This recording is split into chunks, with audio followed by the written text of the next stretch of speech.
음. 삼위일체 관해서는 저희들이 지난주에 배웠습니다. 삼위일체에서는 삼위일체에 대해서 세 가지가 아닌 거에 대해서 얘기를 했습니다. 첫 번째로 삼위일체라는 건 삼신론이 아닙니다. 두 번째로 양태론이 아니고 세 번째로 종속론이 아니라고 했습니다. 삼위일체는 우리의 차원에서 이야기가 굉장히 이제 어려운데, 이 삼위일체에 관한 좋은 예화가 있는 것은 아일랜드의 성인이 세인트 패트릭인데, 세인트 패트릭이 아일랜드에서 이제 전도를 하는 가운데 삼위일체를 설명할 때 세 잎 클로바로서 이제 삼위일체를 이제 설명을 했습니다. 클로바의 잎은 각각이지만 하지만 하나의 클로바인 것처럼 우리가 성부, 성자, 성령은 셋이지만 또 하나의 하나님으로서 모두가 이제 하나가 될 수, 하나라는 의미를 가지고 있다는 얘기입니다. 자, 이게 이제 지난주에 배웠던 이제 삼위일체에 대한 거고요. 오늘은 이제 예수 그리스도. 굉장히 이것은 의미 있습니다. 왜냐하면은 초대교회 325년 니케아 종교회의를 콘스탄티노플 황제가 이제 부릅니다. 당시에는 지금과 같이 교황이라든지 뭐 주교라든지 이런 사람이 공의회를 부른 것이 아니라 황제가 모든 것들을 컨트롤했습니다. 그 나중에 교황 제도는 나중에 등장을 했고, 나중에 중세 때는 교황과 황제와 어떤 갈등 사이에서 어떤 때는 교황이 높아졌을 때도 있고 어떤 때는 왕이 높아졌을 때도 있었던 거지, 초기의 기독교는 모두가 황제가 주관을 했습니다.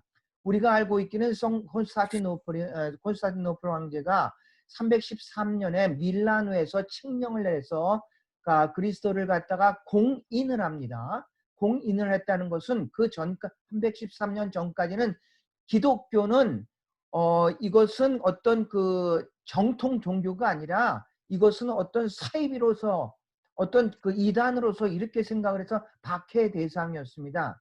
그래서 콘스탄티노플이 밀라노 칙령에서 공인을 한 것은 기독교도 다른 종교와 같이 아주 어떤 그 좋은 종교다, 이렇게 얘기를 인정을 한 겁니다.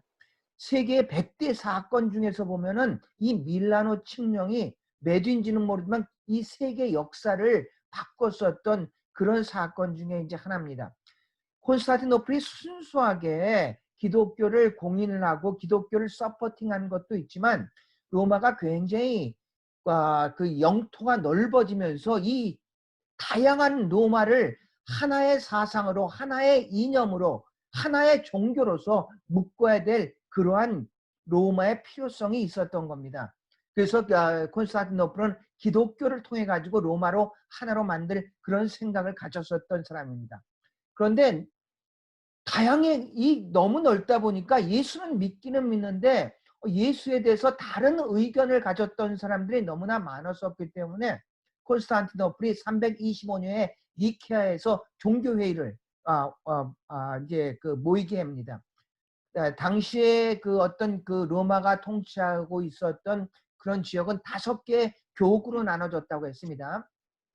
알렉산드리아 교구가 있고, 예루살렘 교구가 있고, 안디옥 교구가 있고, 콘스탄티노플 교구가 있고, 그 다음에 로마 교구가 있습니다. 그래서 이 각 교구의 대표적인 사람들을 다 모여가지고 예수가 누군가에 대해서 이제 논의를 했습니다. 그래서 두 파가 생겼습니다. 아리우스파와 아다나시우스파. 아리우스파는 이렇게 얘기를 했습니다. 예수는 신은 아니고 인간 중에서 가장 뛰어난 인물이다, 이렇게 얘기를 했는데, 아다나시우스에서는 아니다, 예수는 똑같은 하나님 아버지와 똑같은 신이다. 그런데 이 황제가 그 아리우스를 이단으로 몰고 그 다음에 아다나시우스를 받아들였습니다. 그때 이제 나온 게 바로 예수 그리스도 인격 안에 참신, 신성과 인성이 합하여 있으며 바로 이게 참신이고 참 하나님이라는 그런 의미를 가지고 있습니다. 그 후로 아리우스파는 이제 사라지고 약화돼서 사라지고, 이제 아다나시우스의 주장에 의해서 신성과 인성이 합하여 있는 예수를 우리가 이제 믿게 되는 겁니다. 그래서 구세군의 그 교리의 4번째는 예수 그리스도에 대한데, 우리는 예수 그리스도의 인격 안에 신성과 인성이 합하여 있으며 그는 참 하나님이고 참 인간이시다. 이거가 이제 오늘 배울 겁니다. 자, 예수 그리스도는 누구인가에 대해서 우리가 질문하기 전에 예수 그리스도께서 마태복음 16장을 보면은 가이사랴 빌립보에서 제자들에게 묻습니다. 세상의 사람들은 나를 누구라고 하느냐 묻습니다. 그러니까 제자들이 이제 얘기를 하죠. 엘리야라고 하는 사람도 있습니다. 예레미야라고 하는 사람도 있습니다. 세례 요한이라고 하는 사람도 있습니다. 선지자 중에 한 사람이라고 하는 사람도 있습니다. 이렇게 대답하니까 예수 그리스도가 그렇지. 그것도 세상의 사람들이고 그러면 너희는 나를 누구라고 묻습니다. 그때 이제 마태복음 16장 16절에 시몬 베드로가 얘기하죠. 주는 이거는 이렇게 한 거 시그마 있죠. 시그마야. 그러니까 발음은 수입니다. 주는 그래서 크리스토스입니다. 크리스토스죠. 살아계신 테오스입니다. 하나님의 아들입니다. 위고스입니다. 바로 이렇게 이제 딱 대답을 하죠. 이 대답보다도 제 개인적으로 더 강력한 대답은 요한복음 20장 28절 이것은 어떤 거냐면 예수 그리스도가 부활하시고 제자들에게 나타났죠. 그때 도마가 없었죠. 도마가 없었는데 이제 그러니까 도마가 얘기를 하죠. 내가 예수 그리스도를 직접 만나서 내가 옆구리에 손을 넣기 전에는 내가 그 예수 그리스도의 믿을 수가 없다 했는데 예수 그리스도가 이제 나타나서 도마에게 나타나서 한번 해봐라. 그러니까 도마가 이제 그때 이제 고백을 합니다. 그때 도마가 진짜 예수 그리스도를 원하신 예수 그리스도를 보고 도마가 그때 고백한 게 요한복음 20장 28절. 나의 주님 큐리오스입니다. 큐리오스. 나의 주님이시오. 나의 테오스 하나님이십니다. 도마가 하나님이라고 이렇게 고백을 합니다. 도마가. 자, 그래가지고 이게 바로 이 말씀이 기초가 돼가지고 이제 초대교회의 상징이 있습니다. 초대교회의 상징이 뭐냐면은 바로 이 익투스입니다. 익투스란 말이 뭐냐면은 물고기라는 뜻입니다. 근데 익투스의 이 물고기의 약자가 바로 Jesus Christ, God's Son, Savior. 이게 익투스인데 이게 바로 초대교회의 물고기가 약자가 된 겁니다. 그러니까 마태복음 16장에 베드로가 고백한 그 말씀을 기초로 해서 이게 바로 초대교회의 상징입니다. 상징이 왜 필요했냐면 당시 기독교는 박해를 받는 종교였습니다. 그래가지고 기독교인이라고 나타나면은 박해를 받기 때문에 기독교인인지 아닌지 서로가 이 상징을 통해 가지고 이제 이 사람은 같은 형제구나 알 수가 있었던 것이죠. 그래서 익투스라는 이 물고기라는 의미가 바로 앞자를 딴 겁니다. Jesus Christ, God's Son, Savior 이 앞자를 따서 익투스가 된 겁니다. 우리가 코어바디스 같은 영화를 보면은 이런 익투스에 대해서 이제 나오죠. 이렇게 기독교인들끼리 만나서 서로를 확인하기 위해서 이 물고기를 그리는 걸 알 수가 있습니다. 그래서 예수 그리스도인데 우리가 예수 하면은 인성에 초점을 맞췄습니다. 그냥 예수 하면은 복음서에는 이 역사적인 예수, 이 땅에 계신 예수를 해서 복음서에는 566번이 예수라고 했고 부활을 기점으로 해서 부활 전에는 예수란 말이 예수를 많이 썼고 부활 후는 그리스도란 말을 많이 썼습니다. 그러니까 그리스도라고 쓸 때는 신성에 초점을 맞춘 것이고 예수라고 쓸 때는 인성에 초점을 맞췄는데 인성에 초점을 맞췄을 때는 겸손과 고난, 신성에 초점을 맞췄을 때는 영광에 초점을 맞춘 거라고 할 수가 있습니다. 그래서 이 사복음서는 예수 그리스도가 이 땅에 계셨었던 그런 행전입니다. 예수의 행전이 우리가 사복음서입니다. 그 사복음서를 보면 566번이 예수라고 했고 그 다음에 복음서엔 36번만 그리스도라는 표현을 썼습니다. 그런데 그리스도라는 이 용어는 복음서엔 36번, 사도행전에는 서신서엔 217번 이렇게 되어 있습니다.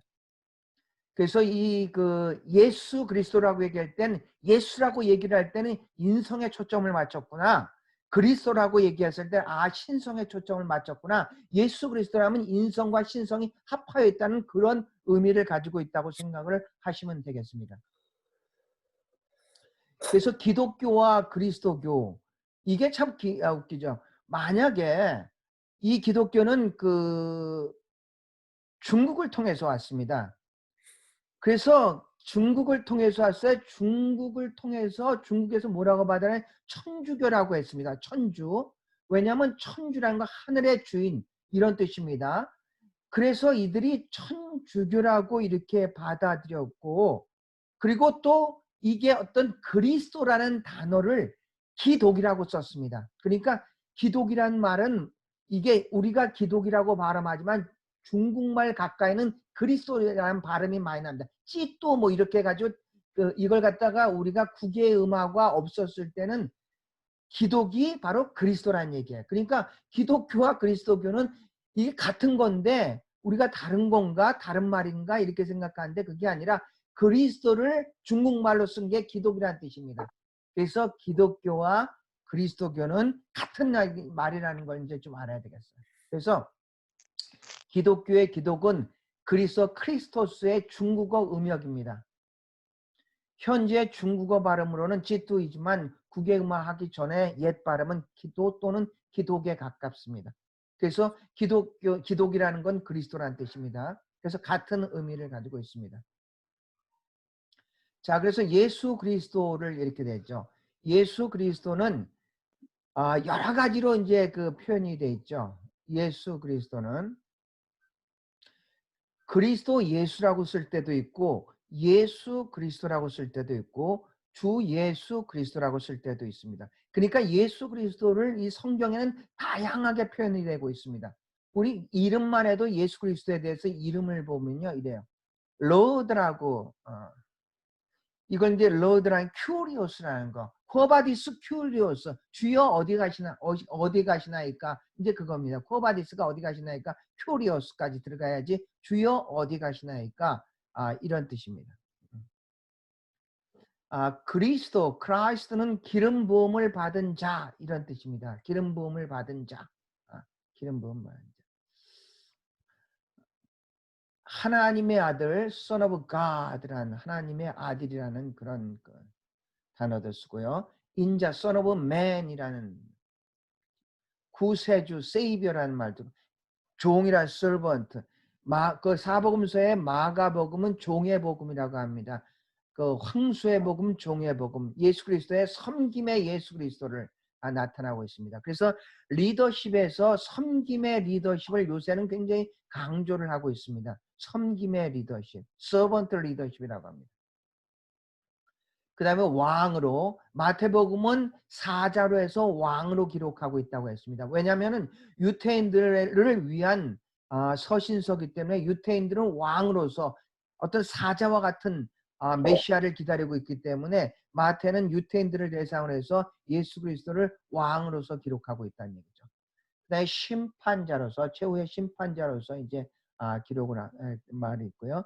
대제사장 제사장과 선지자의 차이는 제사장은 사람을 대신해서 하나님 앞에 쓴 사람이고 선지자는 하나님을 대신해서 사람 앞에 쓴 사람이라고 했습니다. 그러니까 대제사장은 1년에 딱 한 번 지성소에 갈 수 있는 사람이 대제사장입니다. 제사장 중에서 가장 높은 사람으로서 이 사람만이 지성소는 어떤 곳입니까? 하나님이 거하시는 곳. 그래서 인간을 대신해서 하나님을 만나서 인간의 죄를 대속하는 그런 의미를 가지고 있습니다. 그 다음에 마지막 아담, 첫 아담이 어떤 죄로서 타락했다면 마지막 아담이 모든 것들을 이제 모든 것들을 완성한 그런 아담으로서 예수 그리스도를 표현하고 있습니다. 교회의 머리죠. 교회의 머리. 예수 그리스도가 교회의 머리. 우리가 은사장에 보면 예수 그리스도가 교회의 머리로 표현되어 있고요. 그 다음에 우리들은 뭐냐? 지체란 얘기죠. 우리 한 사람 한 사람은 지체. 그러니까 우리의 마음대로 하는 것이 아니라 머리에 어떤 지시를 받고 머리의 뜻대로 우리 각 지체가 움직이는 것. 그런 의미를 가지고 있습니다. 자, 말씀이라는 말이 있습니다. 이 말씀이란 말이 이제 좀 재밌어요. 이 말씀이란 말을 우리가 좀 깊이 좀 생각을 해봐야 되겠어요. 이 말씀. 자, 요한복음 1장 1절과 요한복음 1장 14절입니다. 1장 1절은 태초에 말씀, 로고스라고 합니다. 로고스, 계시니라. 이 말씀이 하나님과 계셨으니 이 말씀은 곧 하나님이시라. 자, 태초에 말씀이 계셨다고 했습니다. 이 말씀이 하나님과 계셨습니다. 이 말씀이 곧 하나님이시라는 얘기입니다. 이 말씀이 바로 예수 그리스도라는 뜻입니다. 그러니까 예수 그리스도가 피조물이 아니라 태초에 계셨던 분이고 그분이 하나님과 했고 그분이 곧 하나님이라는 얘기입니다. 로고스라는 게. 자, 그 다음에 요한복음 1장 14절을 보면 말씀이 육신이 되어 우리 가운데 거하심에 우리가 그 영광을 보니 아버지의 독생자의 영광이요 은혜와 진리가 충만하더라. 지금 그 이번 주일날 설교가 마지막에 이제 그 기도의 마지막 송영인데 영광이란 단어가 상당히 우리가 많이 사용을 하는데 우리가 영광이란 단어를 정확하게 이해하지 못하고 있기 때문에 굉장히 헷갈릴 때가 많습니다. 우리는 생각할 때 영광, 하나님께 영광 할 때는 누구한테 명예, 영광을 돌린다고 하는데 이 영광이란 단어는 여기서 보면은 그런 의미가 아니거든요. 우리가 그의 영광을 보니 아버지의 독생자의 영광. 그래서 이 영광이란 단어는 사실 두 가지의 의미가 있습니다. 하나님은 우리가 일반적으로 사용하는 영광이라는 뜻이 있고 이 영광이라는 것은 하나님의 현존을 뜻합니다. 하나님의 현존, 하나님의 임재, 현존을 뜻할 때 영광이란 단어를 씁니다. 이 영광이란 단어에 대해서는 이번 주일 그 설교 때 조금 더 이제 구체적으로 이제 그 말씀을 드리겠습니다. 자, 말씀이 육신이 되어 우리 가운데 거하시면 우리가 그 영광을 보니, 그러니까 하나님을 본다는 얘기죠. 아버지의 독생자의 영광이요. 그러니까 아버지의 독생자 예수 그리스도의 영광이요. 은혜와 진리가 충만하더라. 자, 그래서 이 말씀이라는 게 사실은 이게 성경에서 사용하기 전에 이 로고스라는 것은 다양하게 사용합니다. 이 말씀이라는 것은. 말씀이라는 것은 우리가 이제 그 아리스토텔레스를 알고 있죠.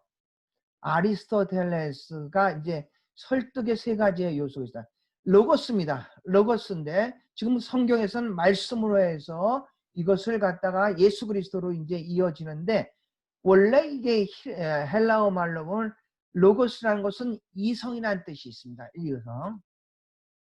파토스는 감성이고 이토스, 우리가 에토스라고 그러는데 영어 원래 발음은 이토스라고 합니다. 이토스는 인성입니다. 자, 여기서 이제 중요합니다. 로고스라는 것은 이성입니다. 우리가 사람을 설득을 하는데 이 세 가지로 접근을 할 수가 있습니다.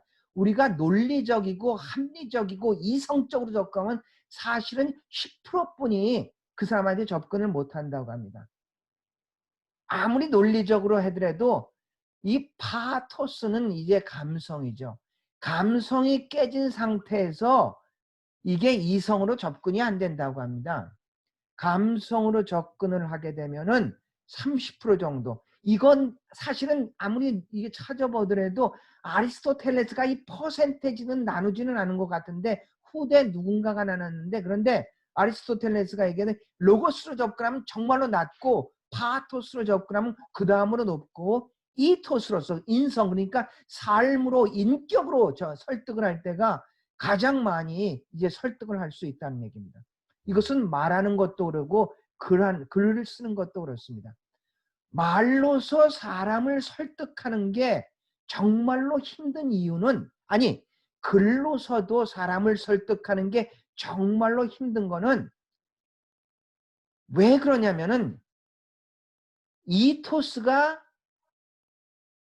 바탕이 되어 있지 않으면은 아무리 로고스나 파토스를 접근을 하더라도 그게 한계가 있다는 겁니다.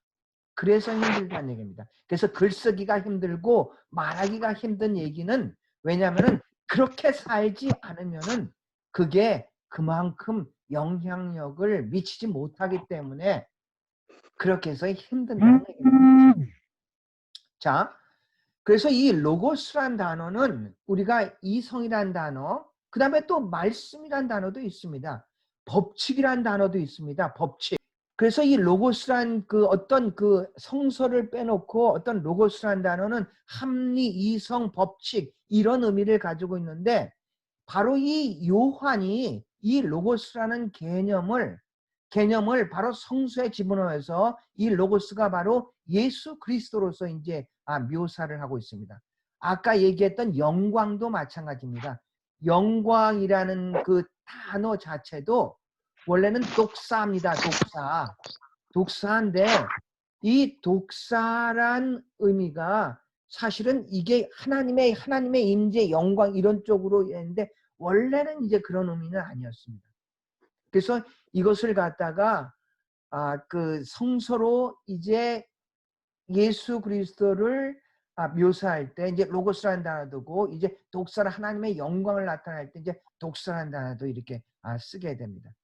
그래서 우리가 예수 그리스도의 다양한 표현들이 있었습니다. 용어에 예수 그리스도의 어떤 그 칭호에 대해서 다양한 칭호가 있었는데 특별히 요한은 예수 그리스도를 로고스로 묘사를 하면서 다른 복음서들은 예수 그리스도의 인성에 대해서 어떤 탄생과 자라남과 뭐 이런 거에 대해서 얘기를 했는데 이 요한은 다른 것과는 전혀 묘사가 다르죠.